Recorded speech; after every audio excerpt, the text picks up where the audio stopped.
Assalamualaikum warahmatullahi wabarakatuh. Al-Fatihah.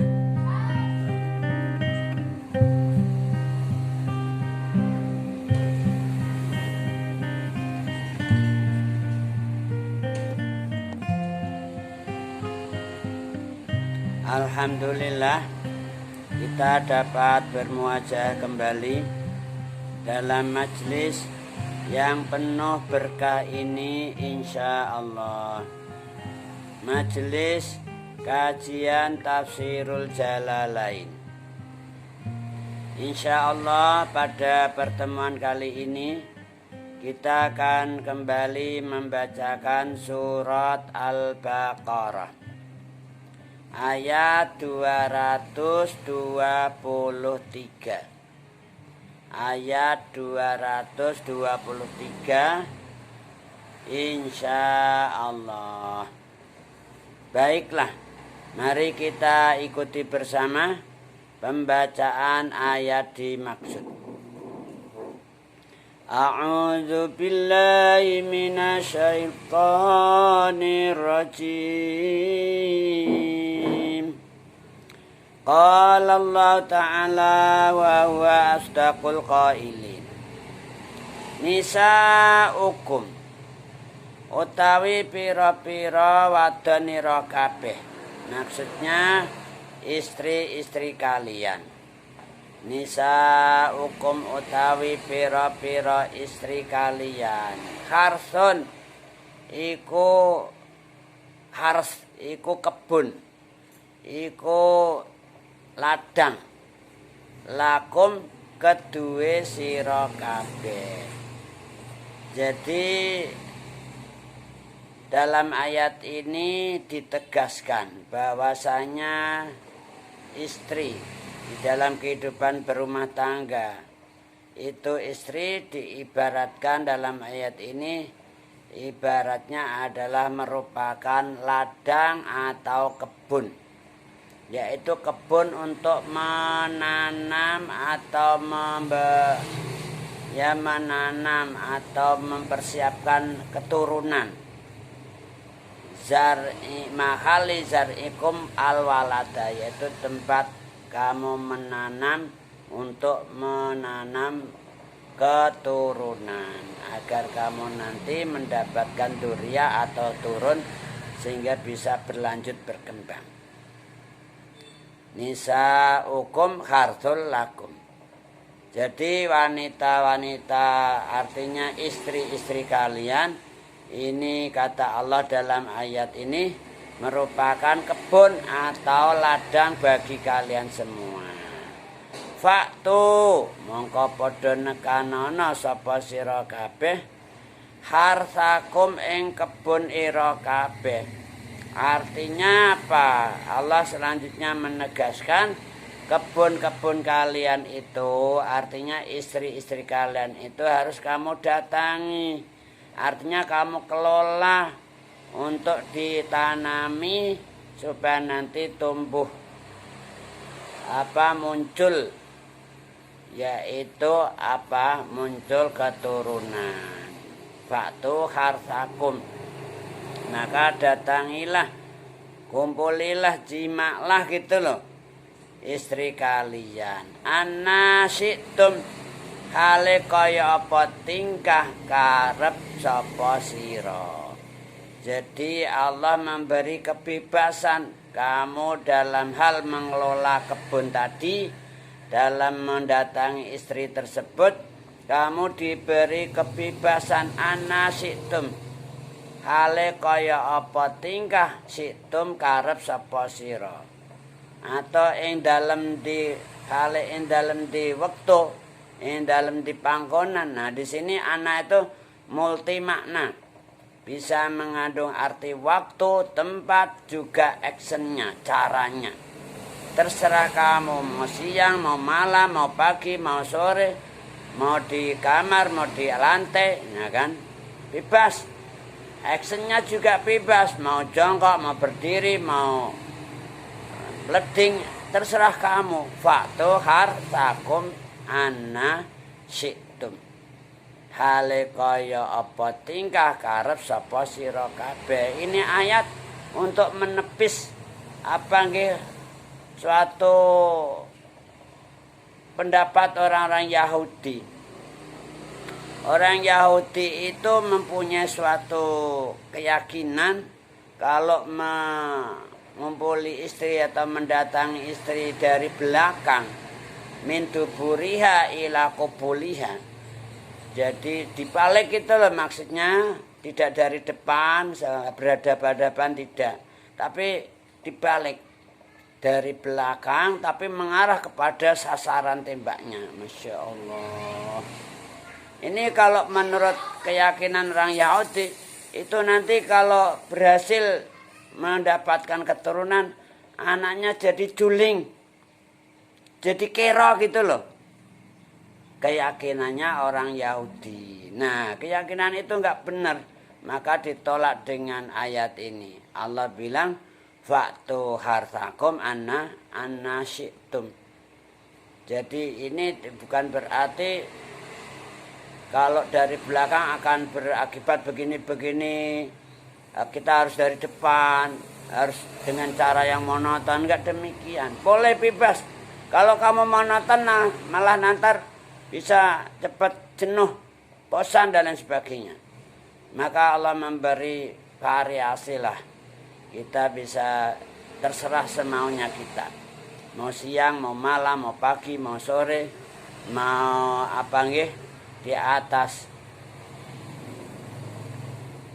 di atas kasur atau di bawah kolong atau di lantai dan sebagainya. Actionnya juga gitu. Mau jongkok, mau berdiri, mau miring, mau leding, terserah kamu. Bebas, dan itu halalan thayyibah. Ibadah, Masya Allah. Nah, inilah Islam. Allah tuh memberi suatu rahmat yang luar biasa. Qala Allah Ta'ala wa huwa astaqul qailin wa qaddimu. Namun selanjutnya Allah menegaskan wa qaddimu, lan padha dhisikna sapa sira kabeh li anfusikum keduwe pira-pira awak ira kabeh. Artinya apa? Di dalam kamu mengelola kebun tadi, dalam hal kamu mengumpuli atau jima istri kalian, kamu jangan lupa sopan santunnya, tata keramanya. Kamu dahulukan hal-hal amal soleh untuk diri kamu. Jangan lupa berdoa, yaitu Bismillah. Allahumma jannibna syaitan wa jannibis syaitan ma razaqtana. Ini Allah mengingatkan supaya kamu mendahulukan dalam hal ini wa qaddimu li anfusikum, mendahulukan suatu amal soleh, amal baik untuk kepentingan diri kalian. Jangan langsung bras, langsung galgul, jangan. Caranya harus memakai tata krama sopan santun. Masa di depan rumah, di tengah jalan, ya itu namanya anjing tuh namanya. Ayam gitu loh, kucing gitu loh. Namanya enggak punya tata krama, namanya kucing, enggak dikasih akal. Nah kita dikasih iman, Islam, ihsan, kasih akal lengkap. Ya harus dengan tata krama. Kamu tutup yang rapi, kamarnya dikunci. Jangan sampai tahu-tahu anaknya nyelonong masuk loh, gitu loh maksudnya. Kamu yang sopan wudu dulu. Nah, wudu dulu yang suci. Wudu kemudian berdoa. Allahumma bismillah, Allahumma jannibna syaitan wa jannibis syaitan ma razaqtana. Supaya apa? Kita dalam melakukan ibadah ini diberkahi Gusti Allah, dilindungi dari gangguan syaitan yang terkutuk. Syaitan tuh ikut nimbrung juga. Kita makan, kita minum, kita berkumpul dengan suami istri, setan tuh ikut nimbrung, ikut menikmati juga gitu loh. Kalau kita nggak berdoa dulu, kita nggak mohon perlindungan pada Allah dulu, makanya jangan lupa mau makan baca bismillah dulu, mau minum baca bismillah dulu, mau jima bismillah juga gitu loh. Dengan nyebut nama Allah artinya kamu minta pertolongan sama Allah agar dilindungi dari setan-setan yang ingin campur, ingin menikmati juga itu. Makanya berdoa dulu. Bismillah. Udah hafal belum doanya? Bismillah. Allahumma jannibna syaitan wa jannibis syaitan fima razaq wa jannibis syaitan ma razaqtana. Udah hafal nggih? Bismillah.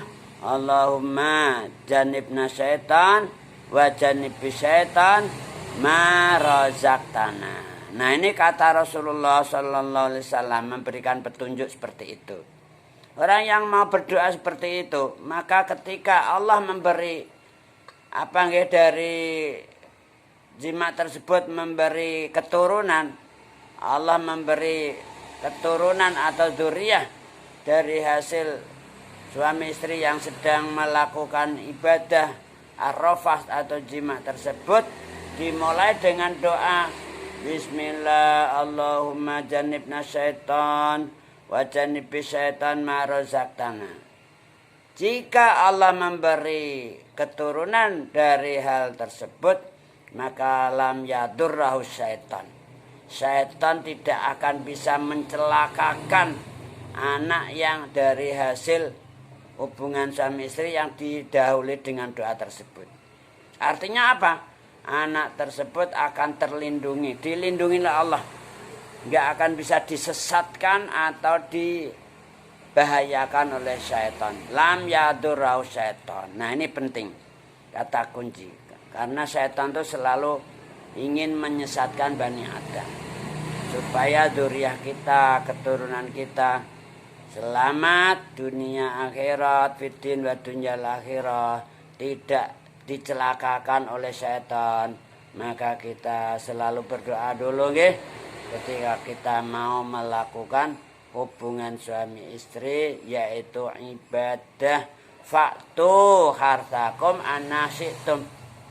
Jadi melaksanakan perintah Allah itu ibadah faktu hartakum anasyitum wa qaddimu li anfusikum. Qala Allah Ta'ala wa huwa asdaqul qailin wa taqullah. Nah, ini selanjutnya Allah juga menegaskan lagi wa taqu lan padha takwa sapa sira kabeh Allah ing Gusti Allah fi amrihi wa nahyihi. Artinya apa? Perintah-perintahnya Allah harus kamu laksanakan. Larangan-larangan Allah harus kamu jauhi, gitu loh.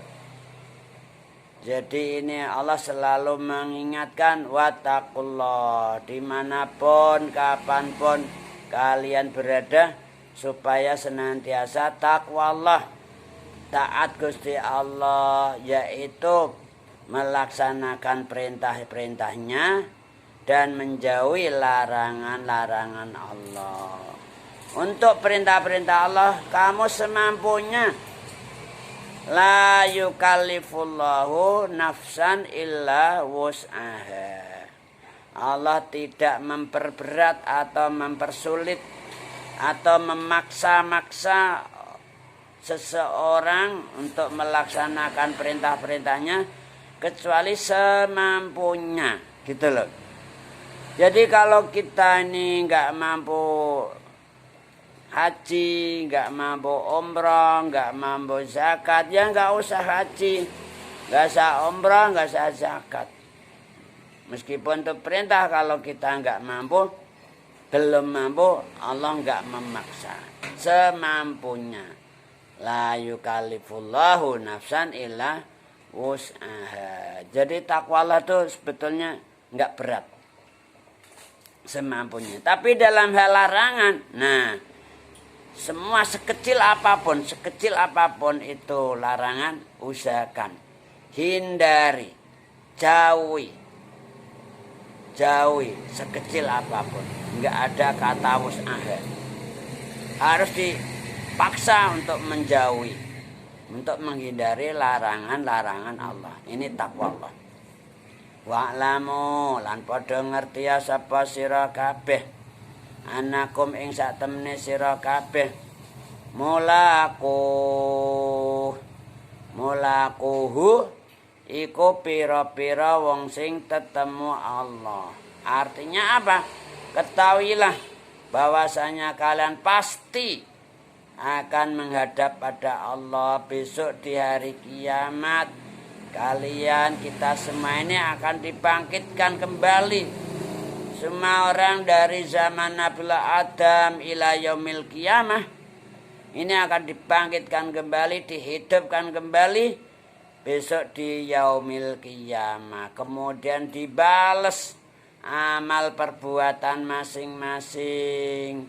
Maka dalam ayat yang lain Allah berfirman, فَمَنْ يَعْمَلْ مِثْقَالَ ذَرَّةٍ خَيْرًا يَرَهُ وَمَنْ يَعْمَلْ مِثْقَالَ ذَرَّةٍ شَرًّا يَرَهُ.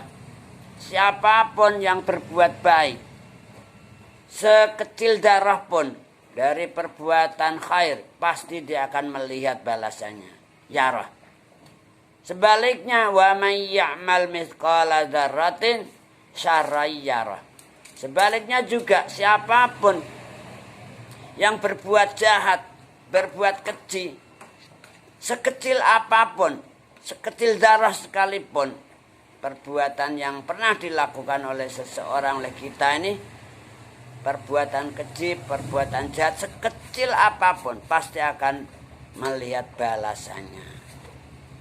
Maka dalam hal ini Allah menegaskan dalam ayat ini, wa'lamu annakum mulaku. Ketahuilah oleh kalian semua bahwasanya kalian pasti akan menghadap pada Allah. Dan di situ kalian akan dihisab, akan dikasih balasan amal perbuatan kalian. Wa basyiril mu'minin.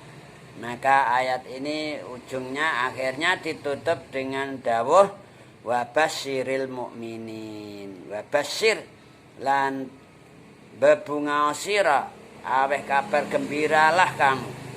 Wa basyir lan bebungao sira ya Muhammad ini yang didhawuhi al mukminina ing pira-pira wong sing mukmin, wong sing iman, alladzina ittaqu bil jannah, bahwasanya orang-orang yang beriman dan takwa Allah, nah ini kelak di akhirat akan dikasih suatu kesenangan, kegembiraan, bebungah, yaitu dikasih jannah, surga.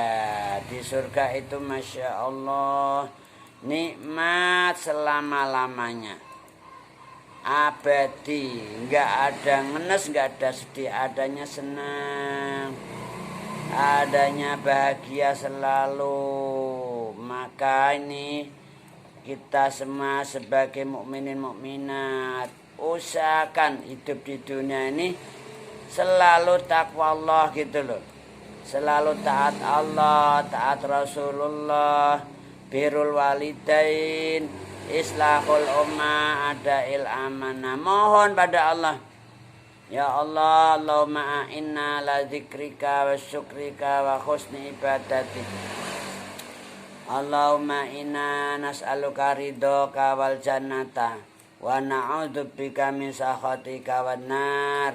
Allahumma inna nas'aluka ridhoka wal jannata wa na'udzubika min sakhatika wan nar. Allahumma a'inna ala dzikrika wa syukrika wa husni ibadatik bi rahmatika wa bi fadlika karamika ya arhamar rahimin. Wa sallallahu ala sayyidina Muhammadin wa ala alihi wa sahbihi wasallam. Walhamdulillahi rabbil alamin. Qala Allah Ta'ala wa huwa asdaqul qailin wala taj'alu lan aja padha ndadekake sapa sira kabeh Allah ing Gusti Allah al halafa bihi urdatan ing alasan illatan maniatan urutan ing alasan utawa ilat yang menghalang-halangi, yang rintangi li aimanikum maring pira-pira sumpah ira kabeh antabaru tegese yen to ora gawe bagus sapa sira kabeh watataku lan ora takwa sapa sira kabeh. Maksudnya ayat ini gimana? Allah ini melarang kita, melarang kalian wala tas'alullaha urdatan li aimanikum antabaru wa tataku. Maksudnya adalah kalian jangan sampai menjadikan sumpah kepada Allah. Yang mana sumpah itu menghalang-halangi kamu, merintangi kamu untuk tidak berbuat baik, untuk tidak bertakwa. Misalnya gimana? Sumpah aku mau madoni kowe aku Nah, ini kan namanya enggak mau berbuat baik. Sesama teman malah disatru, ora gelem akur. Sampai sumpah-sumpah. Wallahi aku mau ngakoni dulur kowe. Lah ini namanya kamu sumpah memakai nama Allah untuk tidak berbuat baik. Sumpah itu menghalang-halangi kamu melakukan berbuat baik dan takwa Allah. Aku sumpah mau mangan aku. Males aku mangan. Gara-gara apa? Gara-gara dilarang atau dihalang-halangi. Wah, kadung intim. Kadung seia sekata. Begitu diajukan kepada keluarganya enggak setuju. Terus kamu putus harapan. Sampai sumpah billahi aku mau mangan aku. Padahal makan itu ibadah. Makan minum itu ibadah, berbuat baik gitu loh. Lah kamu sumpah mau mangan. Namanya sumpah nama Allah itu kamu jadikan alasan untuk merintangi kamu, menghalang-halangi kamu dalam hal berbuat baik atau takwa Allah. Ini enggak boleh Gusti Allah. Ketika kamu terlanjur sumpah seperti itu, harus kamu terjang. Harus kamu terjang. Dan kamu bayar kafarat. Nah, gitu loh. Harus bayar denda. Ini pernah terjadi kasusnya Sayyidina Abu Bakar As-Siddiq radhiyallahu anhu. Dulu pernah itu Sayyidina Abu Bakar As-Siddiq dalam kondisi emosi, godop, terlanjur sumpah. Sumpah mau mangan. Ya Allah, billahi aku mau mangan. Padahal makan, minum ini suatu ibadah. Kalau kita nggak makan, nggak minum, akhirnya kita loyo, lemes, nggak kuat ngaji, nggak kuat thalabul ilmi, nggak kuat golek nafkah, nggak kuat sholat dan lain sebagainya, nggak kuat takwa Allah. Kamu kadung sumpah mau mangan, mau ngombe misalnya.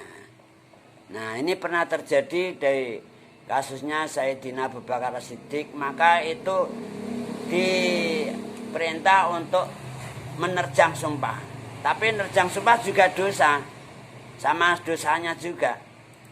Tapi ada apa solusinya? Bayar kafarat, bayar denda. Nah, kafaratul yamin, orang menerjang sumpah itu dikenakan denda, merdekakan budak atau memberi makan orang miskin atau puasa 3 hari. Puasa 3 hari tidak harus berturut-turut. Ini yang nggak mampu memerdekakan budak, nggak mampu memberi makan orang miskin. Nah, dendanya apa? Orang nerjang sumpah. Dendanya puasa 3 hari, boleh tidak berturut-turut. Nah ini, ketika kita terlanjur, namanya orang kadang suatu ketika emosi dan lain sebagainya terlanjur sumpah. Sumpah mau nglakoni apik. Sumpah mau mangan, sumpah mau ngombe. Aku sumpah mau ngumpuli kue, nah misalnya. Padahal istri itu harus dikumpuli. Ya kan? Nah ini sumpah sampai begitu. Sumpah mau nglakoni apik antabaru. Tegese mau nglakoni bagus apa sira kabeh wa tataku lan mau takwa sapa sira kabeh. Bila terjadi semacam ini, sumpah nama Allah kamu pakai halangan untuk melakukan suatu kebaikan, maka harus diterjang dengan bayar denda kafarat, merdekakan budak atau puasa atau memberi makan orang miskin atau puasa 3 hari.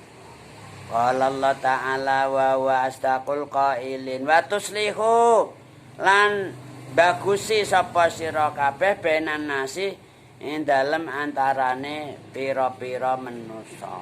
Nah, kamu sumpah mau berbuat baik dengan orang lain.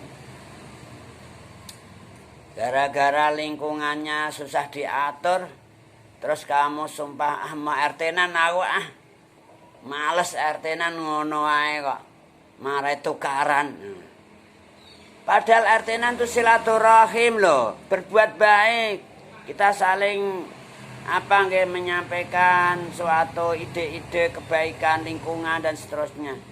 Untuk keselamatan bersama, untuk kesejahteraan bersama, untuk mengatur lingkungan bersama dengan nyaman, dengan baik. Lo kamu sumpah mau berbuat baik di antara manusia. Wa tuslihu bainan nas.